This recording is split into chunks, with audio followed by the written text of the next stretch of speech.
Cigar smoke.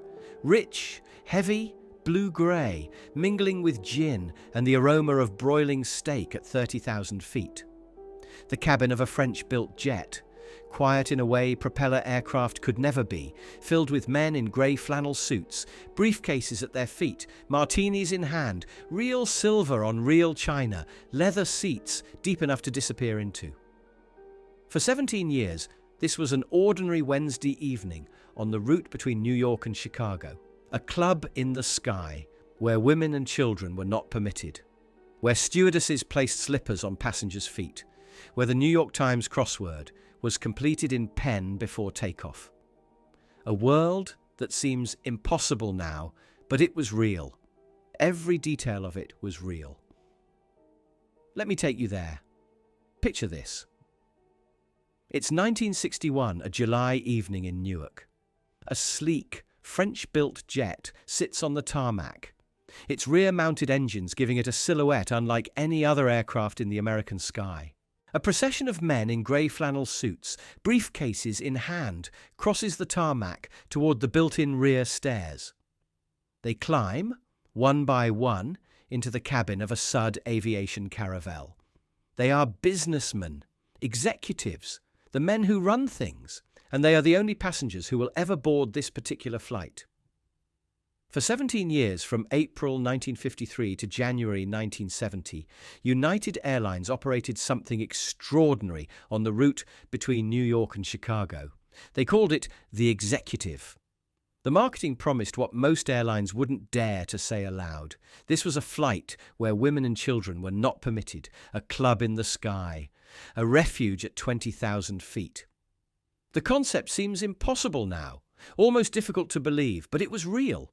Every detail of it was real. The complimentary cigars, the filet mignon served on real china, the gin martinis poured without counting, the stewardesses who placed slippers on passengers' feet. And somewhere in the haze of cigar smoke and the low hum of conversation, a particular world came to life each evening at 5 o'clock. Let me take you there. The year was 1953. Dwight Eisenhower had just taken office. The Korean War was winding down, and in the glass towers of corporate America, a particular kind of man was ascending. The organization man, they'd come to call him. Grey flannel suit, white shirt, narrow tie. He commuted between the great cities where business happened, New York and Chicago, Los Angeles and San Francisco. He flew often, and United Airlines had noticed him. In those days, the Civil Aeronautics Board controlled airfares. Every airline charged the same price for the same route. You couldn't compete on cost. You could only compete on service, and United had an idea. What if there was one flight, just one, where a businessman could loosen his tie, light a cigar, and not worry about disturbing the woman in 4B or the crying infant 3 rows back? What if, for a few hours, the cabin of an airplane could feel like the smoking lounge of a private club? The Civil Aeronautics Board approved the plan in early 1953. United added a surcharge of $3.15 above the standard first-class fare and secured a liquor license. In April of that year, service began. They called the New York flight the New York Executive. The Chicago flight, naturally, was the Chicago Executive. Flight numbers 642 and 643. Departing 6 days a week, Saturdays excepted, at 5 o'clock in the evening, arriving in time for a late dinner in a different city. A United spokesperson explained the concept to the press with remarkable candour. "What we give men," he said, "is an opportunity to get away from women. We don't regard it as segregation. We regard it rather as a little luxury." The flights filled immediately. In their first year alone, they carried 19,500 passengers. Load factors ran between 80 and 90%. Extraordinary numbers for any route. United had touched something, a nerve, a desire, an unspoken wish among the men who ran the economy. For a surcharge that amounted to a decent lunch in 1953, a businessman could enter a world designed entirely for his comfort. The first executive flights used the Douglas DC-6BE, a magnificent propeller-driven aircraft, the workhorse of post-war aviation. 4 Pratt & Whitney engines, each producing 2,400 horsepower.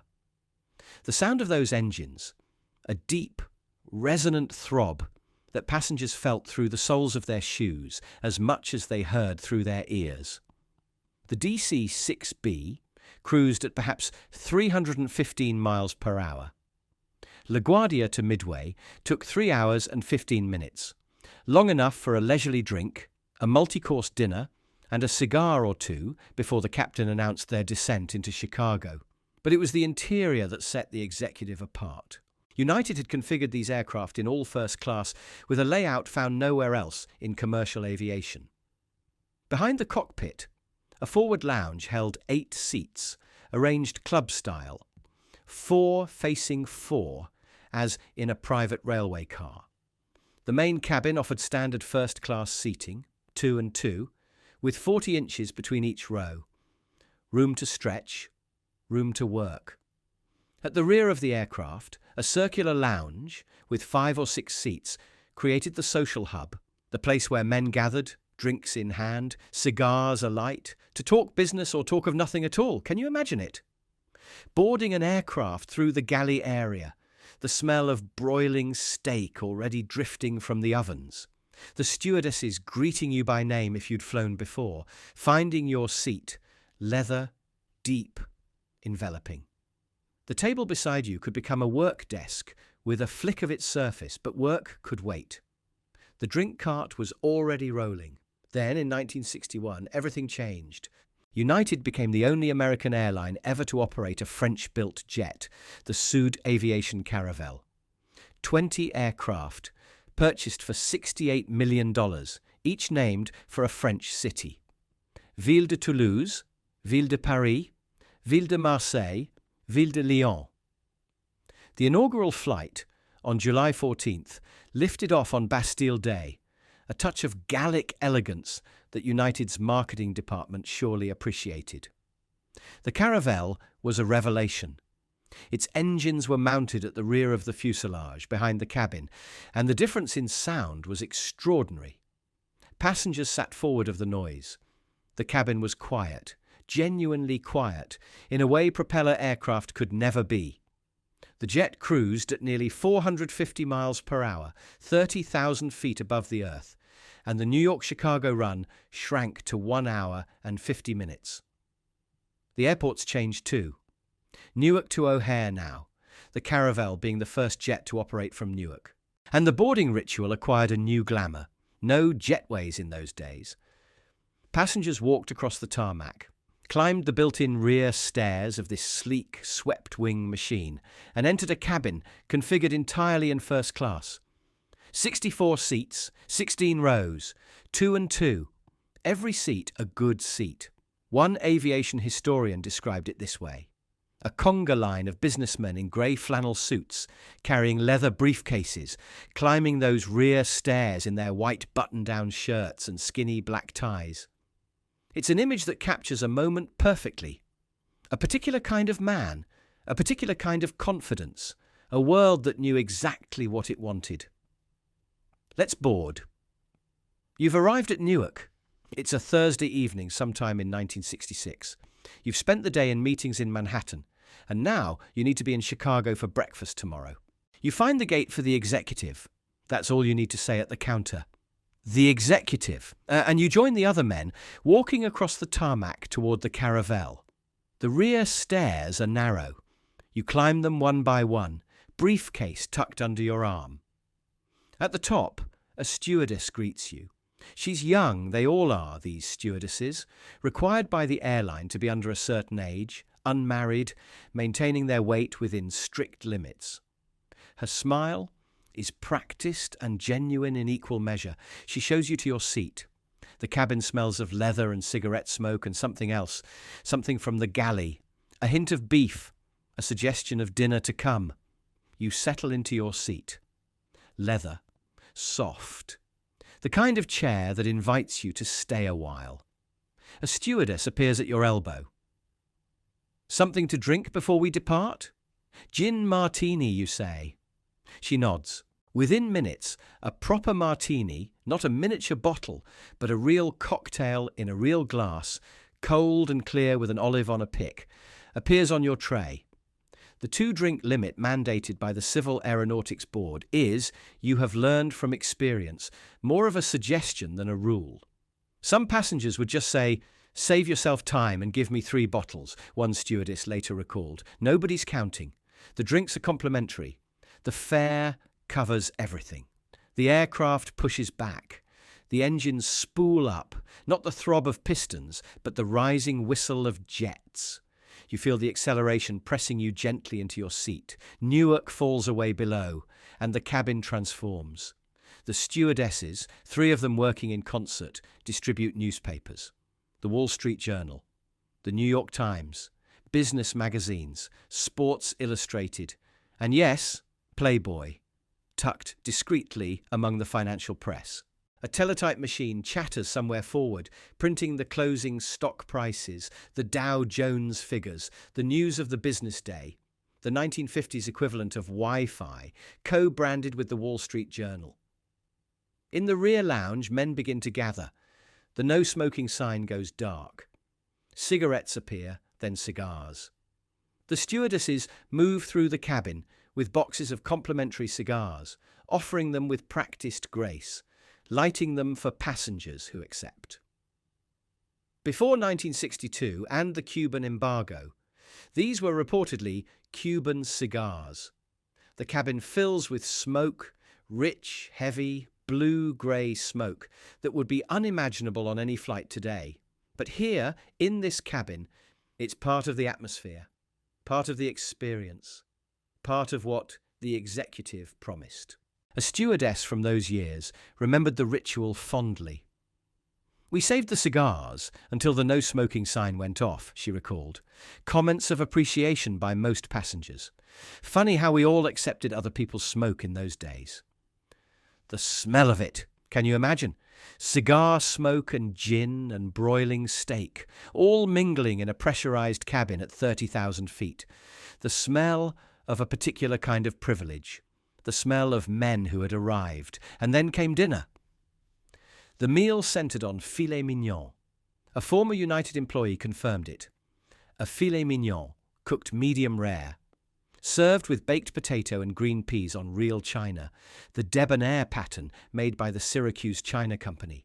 Classic beige pieces with scalloped edges and a brown rim line bearing United's logo. Flatware was silver-plated, every piece stamped with the airline's cursive script. Wine glasses and tumblers, linen napkins. A multi-course service that began with an appetizer tray delivered alongside your cocktail and ended perhaps with coffee in a proper cup while you finished that second cigar. The technology that made mid-flight steak possible descended from a wartime invention, William Maxon's whirlwind oven, developed in 1945 for the Naval Air Transport Service. The world's first convection oven. Steaks were cooked to within 5 minutes of completion in United's flight kitchens on the ground, then flash frozen. Aboard the aircraft, stewardesses finished them in electric convection ovens. Fans circulated hot air, reheating the meal in 10 to 15 minutes. The flight kitchens themselves were operations of considerable ambition. Max Burkhardt, a Swiss-trained chef, managed United's Los Angeles kitchen and oversaw West Coast executive food preparation. Continental chefs, Swiss-trained, Austrian-trained, French-trained, supervised the menus. In an era when airlines couldn't compete on price, they competed on dinner. And dinner, on the executive, was meant to be memorable. There were rituals around the meal that deepened the sense of occasion. Stewardesses removed your jacket and hung it carefully. They offered slippers, and not just offered them, but placed them on your feet. They turned their hats backward, like baseball caps, one recalled, to signal that formality had relaxed, that this was a space where business dress codes need not apply. The New York Times crossword became a communal activity. We would ask if anyone needed an answer, the same stewardess remembered, as most guys could get 90% of it before takeoff, using a pen, a smart group. And this was the atmosphere United had designed. Not just a flight, but a ritual. Not just transportation, but transformation. From the office to the club, from the workday to the evening, from the man in the grey flannel suit to the man in slippers with a martini in one hand and a cigar in the other. The New York Times crossword on the tray before him. The lights of Chicago approaching through the triangular windows of a French-built jet. 1 hour and 50 minutes. It wasn't long, but it was long enough. Here is a contradiction worth sitting with. The executive flights existed to give men a space without women, and yet those flights could not have existed without the women who staffed them. 3 stewardesses on every flight, the only females permitted aboard, navigating a cabin full of men, cigar smoke, alcohol, and expectations.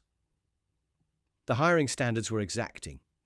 United's 1968 requirements specified that applicants must be unmarried, without children, with weight proportionate to height, but no more than 135 pounds. Naturally coloured hair, no longer than shoulder length. Attractive, pleasant personality, no blemishes. Only 1 in 30 applicants was hired, and once hired, the rules continued. Supervisors checked that women were wearing girdles. Marriage meant immediate termination. Stewardesses were instructed to notify their supervisor the moment you put that ring on your finger. Training lasted 7 weeks in Chicago, covering safety procedures, meal service, grooming, and in a detail that captures the era perfectly: the proper way to smoke a cigarette. The pay was deliberately low. They gave you this glamorous job and the ability to travel, one former stewardess recalled, as a substitute for adequate compensation. Women had to buy their own uniforms. They could be dismissed without warning. They'd tap you on your shoulder, one remembered, and they took you to your room, packed your bags, and they sent you home. Celeste Lansdale Brodigan was hired by United in 1962. She later appeared in the PBS documentary Fly With Me, and her memories of the executive flights are vivid. They had 3 stewardesses on board, she recalled, all in short little skirts going up and down the aisle, and we passed out cigars. Brodigan was secretly married for 4 years. When United discovered the truth, they fired her. Her colleagues in Miami protested by showing up to work wearing wedding bands. Brodigan sued. Her husband was an attorney and won. She went on to serve 35 years with United, including military air charters during Vietnam and the Gulf Wars. Her story is not unique. Across the industry, flight attendants were beginning to organize, to push back, to demand the basic dignity that male workers took for granted. The executive flights would end in 1970, but the broader struggle continued. In 1971, Diaz versus Pan American Airlines opened flight attendant jobs to men. In 1986, United settled a $33 million lawsuit, with hundreds of former attendants fired under the no marriage rule. The women who served the executive flights occupied an impossible position. They made the experience possible. The cocktails, the dinner, the cigars, the slippers placed on passengers' feet. They created the atmosphere of effortless service that men on those flights came to expect. And they did it under conditions that would be unthinkable today. One former Pan Am stewardess, Patricia Ireland, who later became president of the National Organization for Women, captured the dynamic precisely. As a stewardess, the idea was that you were there for the pleasure of the men who were flying. And that carried over to, well, maybe you're there for their pleasure off the airplane too. But she added something else. Something worth remembering. The stewardesses, as we were then, played a major role in launching the women's movement. The uniforms tell their own story. During the early years, stewardesses wore the skipper blue-fitted jacket and skirt with a flat sugar scoop hat. From 1959 to 1963, Raymond Loewy's design in pink beige page, worsted wool with a distinctive shawl collar. From 1965, William Trevilla's Blue Frost ensemble, nicknamed the cheerleader uniform for its flared skirt, featuring three-quarter-length sleeves with detachable white cuffs. These were the women who made the executive possible, young, carefully selected. Working under rules that governed their weight, their hair, their marital status, their very bodies. Navigating a cabin full of men who had paid, or explicitly, for a space without women passengers. Serving cigars, pouring martinis, placing slippers on feet. And some of them, like Celeste Brodigan, found their own forms of resistance. Wore their wedding rings in secret. Organised. Fought back. Changed the rules. The executive flights existed at the intersection of two stories, the story of men who wanted a refuge, and the story of women who made that refuge possible, and who would eventually help tear down the walls around it. But we haven't yet heard from the passengers themselves. What did they think of this world? What did they value? What did they remember? And what happened when the world began to change around them? Who were they, these men, who paid a few extra dollars for the privilege of flying without women? The economics tell part of the story. A one-way ticket on the executive cost approximately $67 in the late 1950s. Some sources place it closer to $40 with the surcharge on top. At a time when the median American family earned $3,000 to $5,000 a year, a round trip represented nearly a month's salary for a secretary. But for the men who flew the executive, corporate managers, senior professionals, company executives, the fare was a routine business expense. Their companies paid, they simply boarded. These were the organization men, the readers of Fortune and the Wall Street Journal. The men who believed in the system because the system had elevated them. They wore grey flannel because grey flannel was what one wore. They carried leather briefcases because leather briefcases were what one carried. And they flew the executive because the executive was where men like them belonged. One of the final passengers, Elmer V. Aldridge, spoke to the New York Times on January 14, 1970, the last day of service. One of the nicer things in life is disappearing, he said. Where else can a man find this sort of congeniality? Another passenger that final day, Walter B. McClelland, offered a more practical view.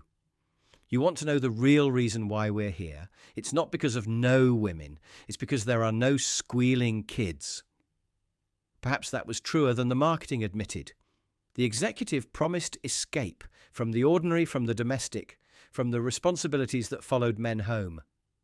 For 3 hours on the DC-6B or 1 hour and 50 minutes on the Caravelle, a businessman could exist in a space curated entirely for his comfort. No children. No families on vacation. No one who didn't understand the pressures he faced, the deals he was closing, the world he was building. A frequent flyer from those years, posting decades later on an aviation forum under the name Grey Hair, remembered the details with precision.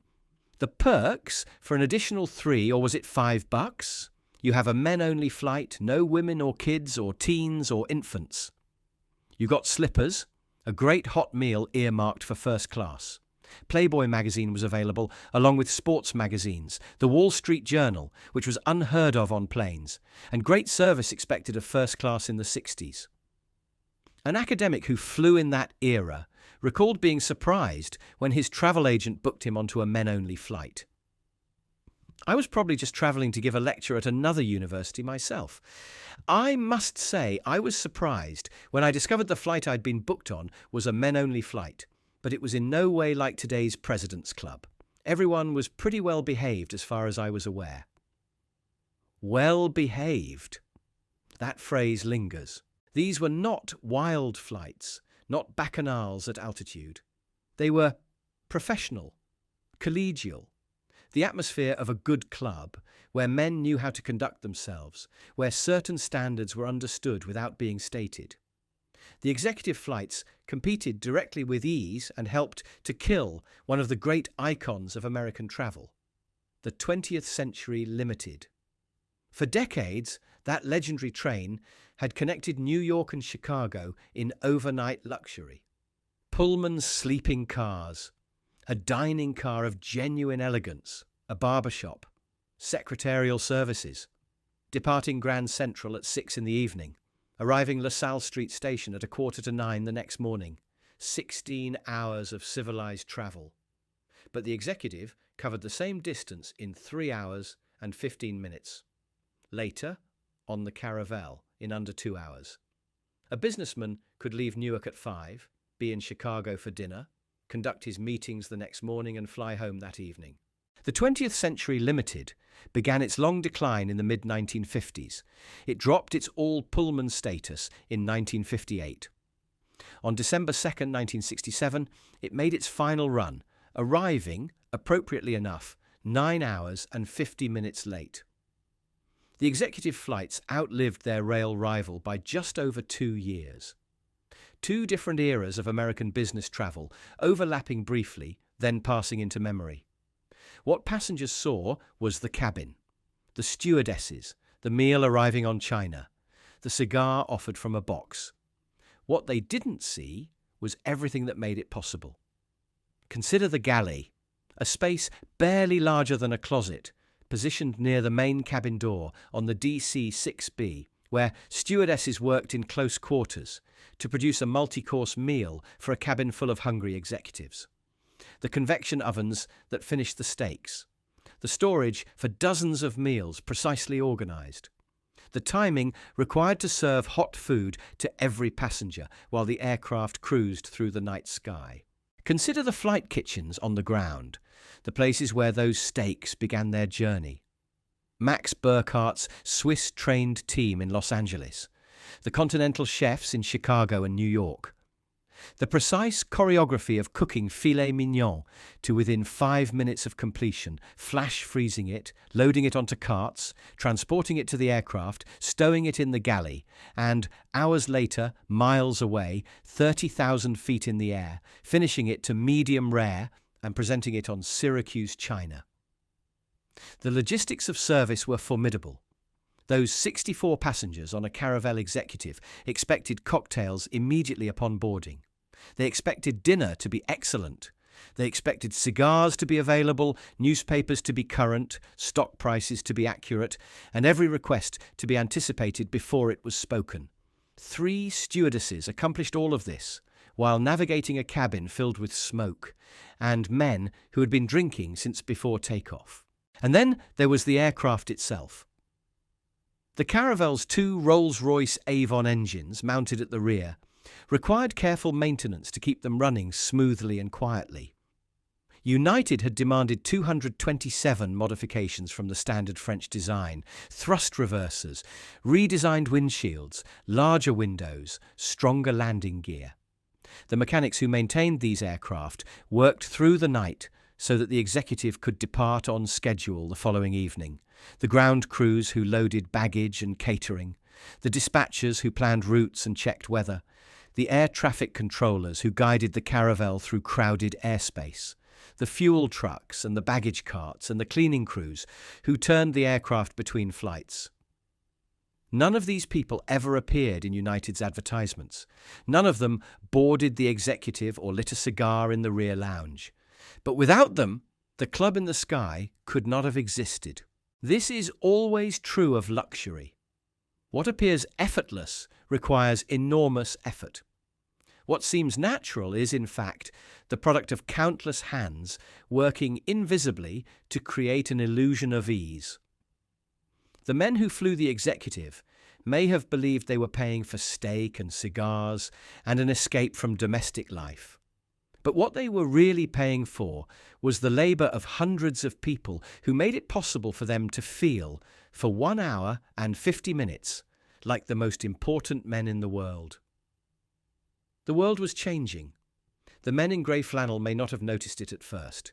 Change often arrives quietly, in small challenges that seem easy to dismiss. But the challenges were accumulating. The earliest documented complaint came in January 1958. Edith Rudolph Rhine was the vice president of National Telefilm Associates, a woman in a position that women rarely held in that era. She approached a United counter in Chicago and asked for the next flight to New York. That flight was the executive. She was told it was for men only. She asked again. She was denied again.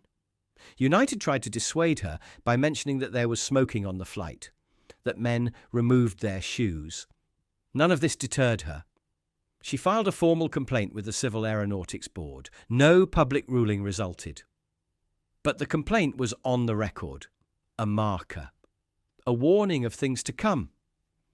Television journalist Dorothy Kilgallen, famous as a panellist on What's My Line, reportedly arrived at Newark one day with a valid ticket for a men-only executive flight, issued by a travel agency that had either not known or not cared about the restriction. According to a former United boarding agent who witnessed what happened next, there was a delay. 35 minutes. The CEO, George Keck, was contacted, and then, quietly, the flight departed, with Dorothy Kilgallen aboard. It was an ad hoc exception, not a policy shift, but it was a crack. The rules that seemed permanent were, it turned out, negotiable under the right pressure. The decisive pressure came from the National Organization for Women. NOW was founded in 1966, partly from frustration with the federal government's failure to enforce the sex discrimination provisions of Title VII, the Civil Rights Act of 1964. By 1969, NOW had identified the executive flights as a target. They picketed United Airlines' Chicago headquarters. They filed complaints with the Civil Aeronautics Board, arguing that the flights constituted sex discrimination in public accommodations. This was part of a broader campaign in Chicago.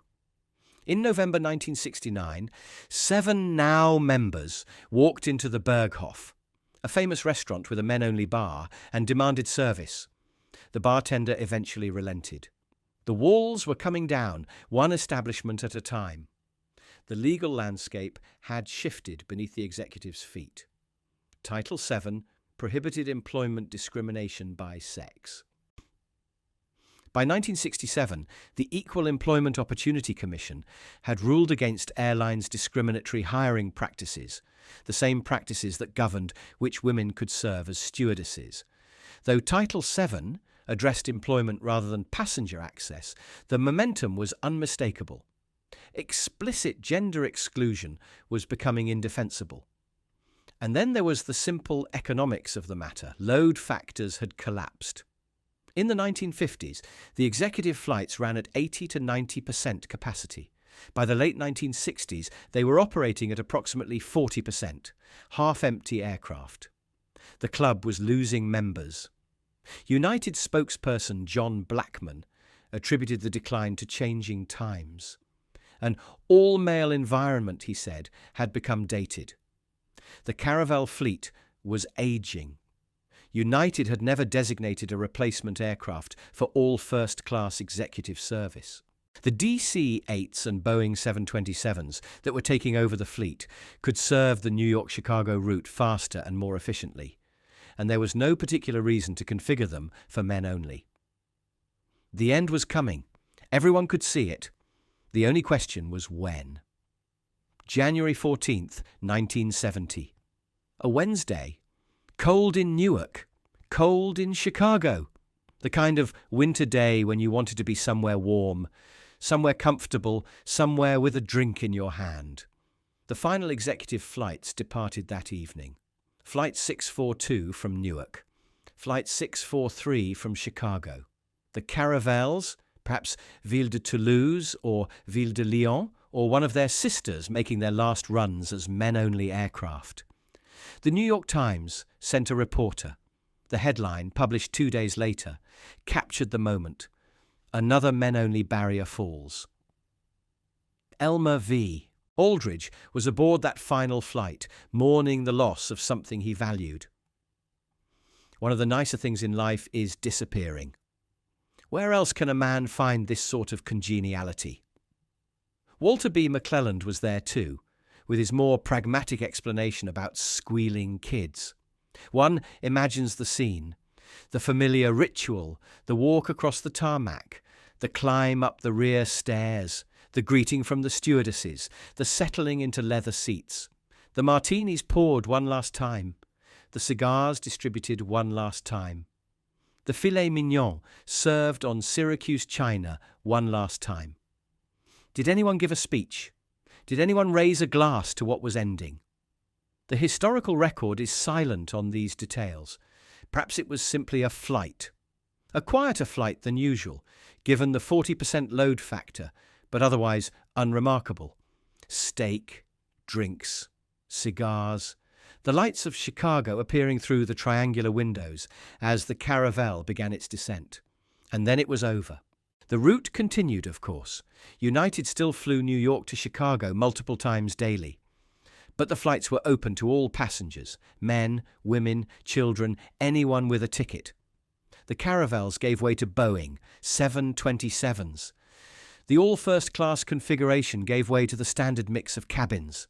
The complimentary cigars disappeared, now declared victory. One more barrier down, one more space opened. The long march toward equality continued, one battle at a time. The Caravelle fleet was fully withdrawn by March 1972. The aircraft that had symbolized the executive's jet-age elegance scattered to museums and scrapyards. Today, N1001UE, Ville de Toulouse, the very first United Caravelle, the aircraft that launched on Bastille Day, 1961, survives at the Pima Air and Space Museum in Tucson. You can see it there if you like. Stand beneath its swept wings. Look up at the rear stairs that so many men in grey flannel once climbed. Try to imagine what it was like. But you can't quite get there, can you? The smell of the cigars is gone. The hum of the Avon engines is silent. The stewardesses who placed slippers on passengers' feet have retired, grown old, passed away. What remains is the aircraft, or the shell, and the stories we tell about what happened inside it. Here is what we're left with. A 17-year experiment in airborne exclusivity. 19,500 passengers in the first year alone. Load factors that started at 90% and ended at 40%. A French jet with a name like poetry, Ville de Toulouse, Ville de Marseille, Ville de Paris. Stewardesses who wore wedding rings in secret. Executives who mourned the loss of congeniality. A television journalist who boarded anyway. A women's organisation that picketed until the walls came down. The executive flights were not an aberration. They were the logical product of an era that assumed business, travel, comfort, and power belonged to men. They succeeded because they gave their target market exactly what it wanted. Permission to smoke cigars, drink without limits, eat well, and exist in a space curated entirely for male comfort. They failed, or rather, they ended, because the assumptions underneath them shifted. Women entered the workforce in greater numbers. Women demanded access to spaces that had excluded them. Women organised, protested, filed complaints, won lawsuits. The world that had made the executive possible was the same world that made it impossible to continue. Celeste Brodigan, who served on those flights and was fired for being secretly married, went on to work for United for 35 years. She flew military charters during Vietnam and the Gulf Wars. She watched the airline industry transform around her, and she lived long enough to appear in a PBS documentary, telling her story to a generation that finds the very concept of men-only flights difficult to believe. The women who served those flights, who placed slippers on feet, who poured martinis, who distributed cigars while navigating a cabin of drinking men, those women helped launch the movement that ended the flights. That's not irony, that's history. The people who make an unjust system function are often the same people who eventually bring it down. And the men? The men in grey flannel who flew the executive and mourned its passing? Some of them are still alive, elderly now, in their 80s and 90s. They remember the taste of that filet mignon. They remember the weight of a good cigar. They remember the particular quality of silence on a Caravelle at 30,000 feet, the engines behind them, the cabin ahead, the world below, shrunk to a pattern of lights in the darkness. What they remember is real. The experience they valued was real. The sense of belonging to a club, of being among equals, of escaping for 1 hour and 50 minutes the complications of a world that was already changing around them. We can hold both truths at once. The executive flights were discriminatory, and they were also, for the men who flew them, genuinely pleasurable. The cigars were good, the steak was good, the martinis were cold and properly made, the leather seats were comfortable, the stewardesses were skilled at their work. You can acknowledge what was wrong about an era and still understand what people loved about it. You can recognize that a door needed to be opened and still feel something for the world that existed behind it. The 20th Century Limited made its final run in 1967, arriving 9 hours and 50 minutes late. The executive flights ended in January 1970, with Elmer V. Aldridge wondering where a man could find such congeniality. The Caravelles were retired by 1972. A particular way of travelling, a particular way of being, passed from the world in those years, not just the men-only flights, but something larger, the assumption that travel itself was an occasion, that boarding an aircraft was an event worth dressing for, that the journey mattered as much as the destination. What remains? The Ville de Toulouse in a museum in Tucson, photographs of men in grey flannel climbing rear stairs, Syracuse china in collectors' hands, memories growing fainter with each passing year, and stories, always stories. The stewardess who recalled the New York Times crossword. Most guys could get 90% of it before takeoff, using a pen, a smart group. The passenger who said it wasn't about escaping women, it was about escaping squealing kids. The executive who mourned the loss of congeniality and wondered where such things could still be found. These stories matter because they're human, because they capture a moment when people, flawed people, in a flawed system, experienced something they found meaningful. The smoke has cleared from those cabins. The steak has long since been eaten. The martinis have been drunk and forgotten. But the feeling of being there, of belonging, of being cared for in a particular way, that feeling was real, and the people who experienced it carried it with them. We are not asked to approve of everything the past contained. We are only asked to understand it, to recognize that the men who flew the executive were not villains in their own minds. They were simply living in the world as they found it, enjoying the privileges that world offered them, and mourning when those privileges disappeared. The stewardesses who served them, who followed the rules and broke the rules, who wore girdles and hid wedding rings, who smiled through harassment and organized for change. They were living in that same world, navigating its constraints, finding their own forms of dignity and resistance. History is not a story of heroes and villains. It is a story of people doing what people do in circumstances they did not fully choose. The executive flights are gone. The world that produced them is gone. What remains is the recognition that we are all always living in a moment that will one day seem as strange and distant as a men-only flight on a French-built jet, climbing into the sky above Newark on a winter evening in 1966. The engines are silent now.